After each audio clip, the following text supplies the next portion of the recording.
Bite-Sized Tech, where we, like take a casual look at some of the more interesting tech and gadgets out there. This week, we're going to do a deep dive into CES 2025. Yeah. So much cool stuff going on there, especially around AI, Yeah, AI is definitely like the big story this year at CES. I mean, it really feels like the whole show is kind of revolving around it. Yeah, and Nvidia specifically seems to be like really driving a lot of that hype. Absolutely. They've always been like a powerhouse in graphics, but it's crazy to see them just like completely dominating the AI conversation now. Their CEO, Jensen Huang, I mean, he gave that keynote that had everyone talking. My uncle even called me like right after it was over. He was so amped about it. And I got to admit, the guy definitely knows how to put on a show. Yeah, he's got that rock star vibe going on for sure. Yeah. Beyond the leather jacket and all that, there was some seriously groundbreaking tech that he unveiled. Oh, yeah, for sure. Yes. For sure. Like that new Blackwell AI chip they announced, the specs on that thing are insane. Like just insane. Yeah, the Blackwell chip is a huge leap forward. It's 4 times better in terms of performance per watt than the previous generation alike. 3 times better when it comes to cost efficiency. So you're basically getting way more power for way less energy and money. Wow. Okay, that's pretty impressive. Yeah. But I mean, like, what does that actually mean for like the average person? Mm-hmm. Someone who's not building their own AI models or whatever. Well, think about it this way. Like right now, a lot of the really powerful AI stuff is happening in the cloud on these massive servers. But with this chip, you could potentially have AI apps running on your phone or your laptop that are just as powerful as what you're getting from the cloud today without like totally destroying your battery life. Okay, so like basically AI that's actually usable on our everyday devices. That's pretty cool. I mean, that opens up a lot of possibilities. Yeah, exactly. Like imagine having AI-powered personal assistants that are actually smart. Or smarter homes that can really anticipate your needs. And, of course, self-driving cars that are safer and more reliable than ever. It's like all that sci-fi stuff we used to dream about is actually starting to become reality. Yeah.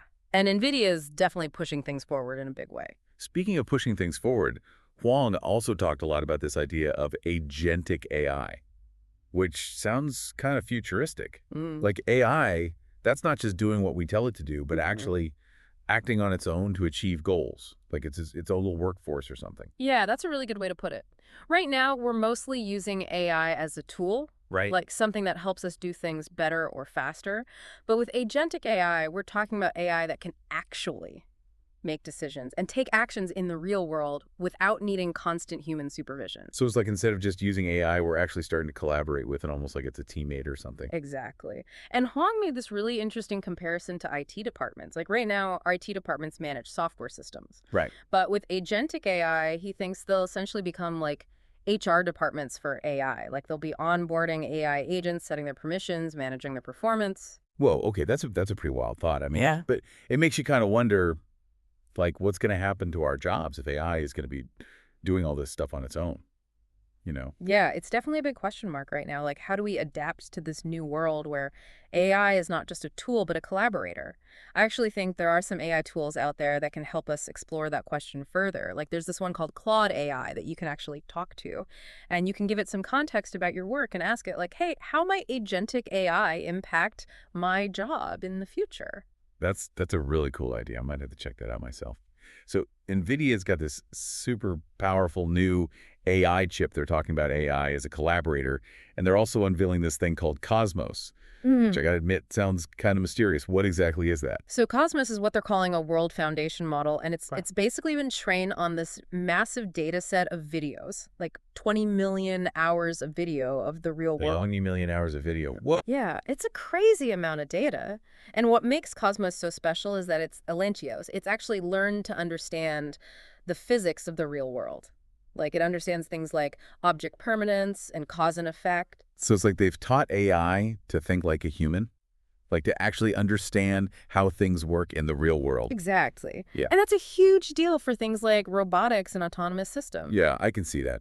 Like imagine robots that can actually navigate complex environments without bumping into everything. Or self-driving cars that can anticipate what other drivers are going to do. We're talking about a whole new level of intelligence and capability. Okay, this is all seriously impressive stuff. But let's step away from Nvidia for a second, because I heard some rumors that Apple might be cooking up something new as well, something called invites.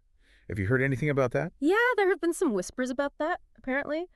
There's some stuff hidden in the latest iOS beta that suggests they're working on a new app called Invites. Interesting. So what's it supposed to do? Well, from what I've gathered, it seems like it's going to be a tool for creating and managing events, like sending out invitations, keeping track of RSVPs, that kind of thing.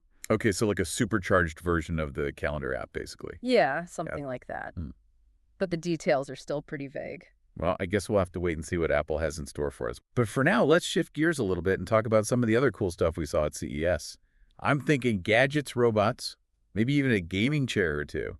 You up for that? Absolutely. Let's dive in. All right, so first up, we got to talk about this robotic vacuum cleaner I saw. This thing actually has arms and legs. Did you see this? Yeah, that one definitely caught my eye too. Oh, wow. It's a pretty wild concept. Like most robot vacuums are just these little discs that scoot around. Yeah. But this one is actually designed to navigate obstacles. Like it can climb over things and reach into tight spaces. So it's like a little cleaning ninja, basically. Pretty much. And I think it's a really interesting solution to some of the problems that traditional robot vacuums have. Yeah, like getting stuck under furniture or not being able to clean in corners. This thing seems like it could handle all that. Exactly. Okay, so robot vacuums with limbs. Yeah. That's pretty cool. But what about this sloth robot I heard about? Is it as adorable as it sounds? Oh, yeah, you're talking about Marumi. Definitely one of the cutest things I saw at CES. Marumi, huh? Okay. Mm-hmm. I already love it. But what does it actually do? Honestly, I'm not entirely sure yet. Like, it seems like it's more of a companion robot than anything else, but its design is just so captivating. Yeah, it definitely shows how robotics is becoming more about creativity and personality. Absolutely. It's not just about functionality anymore. Okay, so we've got robot vacuums that can climb furniture. We've got adorable sloth robots. What else is catching your eye at CES? Well, one thing that I found really interesting is that there's been a lot of buzz around this decline in Stack Overflow activity. Stack Overflow, you mean that website where programmers go to ask questions and get help with their code? Exactly. Apparently, the number of new questions being posted has been steadily decreasing since, like, 2023. Really? That's kind of surprising. I mean, Stack Overflow has always been like the go-to resource for programmers. Yeah, but I think it might be a sign of the times. Like, with AI tools like ChatGPT becoming more and more powerful, developers are able to get a lot of their questions answered without having to go to a forum. So it's like AI is starting to replace human experts in a way. In a way, yeah. But it's not necessarily a bad thing. Like here. It could also mean that developers are becoming more self-sufficient. Yeah, that's true. I mean, Yeah. AI could be helping them learn and solve problems on their own. Exactly. Speaking of AI, Nvidia also unveiled this new thing called Digits, which they're calling a supercomputer for everyone. What's the deal with that? So Digits is basically a small but incredibly powerful AI computer that's designed for home enthusiasts, researchers, anyone who wants to experiment with AI, without needing access to those massive data centers that you usually need for that kind of work. So it's like a mini supercomputer that you can have on your desk. Pretty much. And it's powered by this new chip that they developed called the GB10 Grace Blackwell, which is actually a collaboration between Nvidia and MediaTek. Interesting. So what kind of things could you actually do with this Digits thing? Well, it boasts 1 petaflop of AI performance. A petaflop. Okay, now you're just using big words to scare me.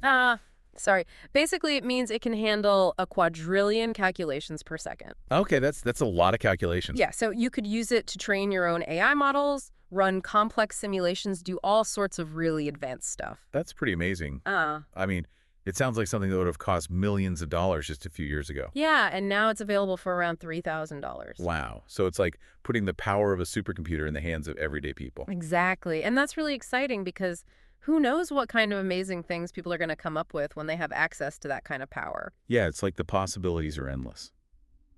But with all this AI advancement happening so quickly, it does make you wonder about the impact on jobs, right? Like, are robots going to take over the world and leave us all unemployed? It's definitely a valid concern.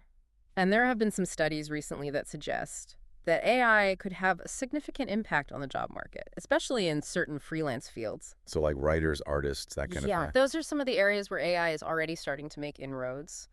And it's possible that we could see some job displacement as a result. Okay, that's a little unsettling. Mhm. I was hoping AI would just take care of all the boring tasks and leave us humans to do the fun stuff. Well, there's definitely potential for that too. Like, AI can automate a lot of the tedious and repetitive work that we do, which could free us up to focus on more creative and strategic tasks. Yeah, that's true. I mean, It's all about how we adapt and use AI to our advantage. Exactly.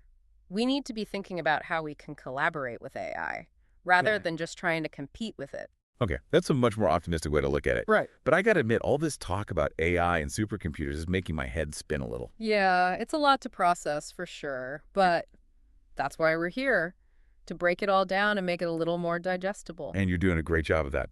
So before we wrap things up, I wanted to ask you, besides all the AI stuff, what are some of the other cool gadgets or innovations that caught your eye at CES? Let's see. Well, for all the gamers out there, Razer unveiled this amazing new gaming chair that actually has built-in heating and cooling. Wait, a gaming chair that can change temperature. Yeah, it's pretty wild. That sounds amazing. My current chair is about as comfortable as a rock. I know, right? So imagine being able to stay cool and comfortable, even during those intense gaming marathons. I think I just found my new dream purchase. All right, so climate-controlled gaming chairs. That's pretty awesome. What else? Any other interesting robots besides Marumi the Sloth? Oh yeah, there was this one that's designed to sort Lego bricks. A Lego sorting robot? No, that's something I could have used as a kid.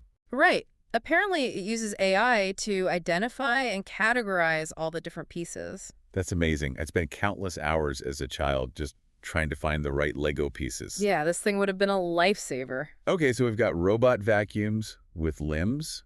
We've got sloth robots. We've got Lego sorting robots and climate-controlled gaming chairs. CES is sounding pretty amazing this year. It's definitely living up to the hype. Well, I think that's about all the time we have for today. Yeah, it seems like we've covered a lot of ground. But before we go, I want to leave our listeners with a question. Out of all the amazing tech we talked about today, what are you most excited about and why? Let us know in the comments. Yeah, we'd love to hear your thoughts. And be sure to check out the show notes for links to all the articles and resources we mentioned. And if you enjoyed this deep dive, be sure to subscribe to Byte-Sized Tech for more fun and insightful discussions about the world of technology. Thanks for listening. It's basically like bringing a supercomputer right into your house, right onto your desk. So it's like a mini supercomputer that you can just use at home. Exactly. And it's designed for people who want to experiment with AI, like home enthusiasts, researchers, anyone who wants to get their hands dirty with AI without having to, use these massive data centers that you usually need for this kind of stuff. So basically it's like democratizing access to AI. Exactly. And it's surprisingly affordable too. Oh yeah. How much does it cost? Around $3,000. $3,000 for a supercomputer. Well, for a mini supercomputer, yeah. That's actually not bad. I mean, I was expecting it to be tens of thousands of dollars. Yeah, technology is moving so fast that what used to be incredibly expensive is now becoming much more accessible. That's pretty amazing. So with digits, you said people can train their own AI models and stuff? Exactly, and they can run really complex simulations and basically do all sorts of things that were previously only possible with these huge, expensive supercomputers. And it's all powered by that new Grace Blackwell chip, right? Yep. The GB10 Grace Blackwell, which is actually a collaboration between Nvidia and MediaTek. Oh, wow. So they're teaming up now. Yeah, it seems like partnerships and collaborations are becoming more and more important in the tech world. Makes sense. I Yeah. mean, everyone's trying to stay ahead of the curve, and sometimes the best way to do that is to work together. Absolutely. So yeah, digits is definitely one of the things I'm most excited about from CES. Me too. It's Yeah. it has the potential to really change the game when it comes to AI research and development. Yeah, who knows what people are going to come up with when they have access to this kind of power. Okay, so we've talked about NVIDIA's new AI chip. We've talked about agentic AI and this whole idea of AI as a collaborator. Yeah. And now we've talked about this mini supercomputer that anyone can buy. It's like the future's happening right before our eyes. It really is. And it's both exciting and a little bit scary at the same time. Yeah, I know what you mean. Yeah. All this AI stuff is amazing, but it does make you wonder about the impact on jobs. Are we all going to be replaced by robots someday? It's a valid concern. And honestly, I don't think anyone has a definitive answer right now. Yeah, it's like a big unknown. But I think it's important to remember that technology has always disrupted the job market. That's true. Think about the Industrial Revolution. Exactly. And in the long run, new technologies tend to create more jobs than they destroy. Okay, so maybe we don't need to panic just yet. Probably not. But it is important to be aware of the potential challenges and to start thinking about how we can adapt. Yeah, what kind of skills are going to be in demand in the future? Hmm. And how can we make sure that everyone benefits from these technological advancements? Exactly. It's not just about the technology itself. It's about how we use it and how we shape the future. All right, well, that's a pretty good note to end on, I think. Yeah, I agree. So thanks for joining us for this deep dive into CES 2025. It's been a blast. And be sure to check back next week for more fun and insightful discussions about the world of technology. Until then, stay curious. And it seems like every year CES just gets bigger and better. Yeah, I know, right? It's like a tech lover's paradise. So before we completely wrap things up, I wanted to circle back to something we touched on earlier. That decline in Stack Overflow activity. You know that website where programmers go to ask questions and get help with their code? Oh, yeah, right? It's been like the go-to resource for developers for years. Yeah. But apparently the number of new questions being posted has been dropping steadily. Yeah, I think that's a really interesting trend. Like, on the one hand, it could be a sign that developers are becoming more self-sufficient, Yeah. With all the AI tools and resources available now, they might not need to rely on forums as much as they used to. Yeah, that's true. Yeah. Like AI could be helping them solve problems more efficiently. Exactly. But Yeah. on the other hand, it also makes you wonder if something's being lost, you know? Like that sense of community and collaboration that Stack Overflow provided. Yeah, I see what you mean. Like, there's something to be said for being able to bounce ideas off of other people and get different perspectives on a problem. Right. And sometimes the best solutions come from those unexpected conversations. So maybe it's not just about finding the answer, but about the process of learning and collaborating with others. Exactly. And I think that's something that's really important to keep in mind as we move into this new era of AI-powered tools and resources. Yeah, we don't want to lose sight of the human element. Definitely not. All right, well, on that note, I think it's time to wrap up this deep dive. We've covered a lot of ground today, from mind-blowing AI chips to robot vacuums with limbs to climate-controlled gaming chairs. It's been quite a journey. And it's clear that the world of technology is just going to keep getting more and more amazing. Absolutely. And who knows what incredible innovations we'll be talking about next year at CES. Yeah, I can't wait to find out. But for now, we're going to sign off. Thanks for tuning in to Byte-Sized Tech. If you enjoyed the episode, like, comment, share, and subscribe for more fun tech discussions. I'll catch you in the next episode.